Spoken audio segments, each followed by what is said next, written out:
స్వామివారి పాదాల చెంత అలిపిరి దగ్గర సాక్షాత్తు వెంకటేశ్వర స్వామి ఆలయానికి సంబంధించినటువంటి కార్ పార్కింగ్ దగ్గర శ్రీ మహావిష్ణువు పట్టినటువంటి గతి ఏ పరిస్థితుల్లో ఉందో దీన్ని బట్టి చూస్తే అర్థమవుతోంది. తెలుగుదేశం జనసేన పార్టీలు మా మీద దాడి చేసి నిరంతరము కూడా మేము అపచారం చేసే వాళ్లంలాగా మా మీద నిందలు మోపి ఈ రోజున వాళ్ళ అధికారంలోకి వచ్చిన తరువాత టీటీడీ పాలక మండళ్ల తీరు ఏ స్థాయికి దిగజారిపోయింది అనటానికి నిదర్శనం మలమూత్రాల మధ్యన, అక్కడ బీరులు బ్రాందీ బాటళ్ల మధ్యన, తాగుబోతుల మధ్యన శ్రీ మహావిష్ణువు విగ్రహం దిక్కు లేకుండా ఉండేటువంటి పరిస్థితి దాపురించింది. ఇంతకంటే అపచారం మరొకటున్నదా?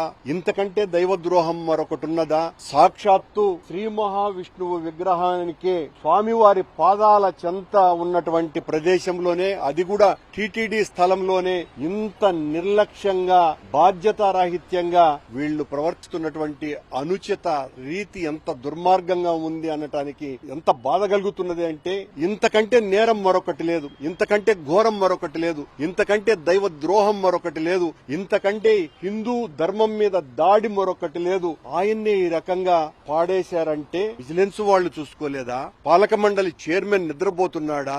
అధికారులు చూసుకోవటం లేదా? పనిగట్టుకొని కావాలనే ఇక్కడ పాడేశారా? దీనికి జవాబు చెప్పాల్సినటువంటి పరిస్థితి వాళ్లకు ఉన్నది.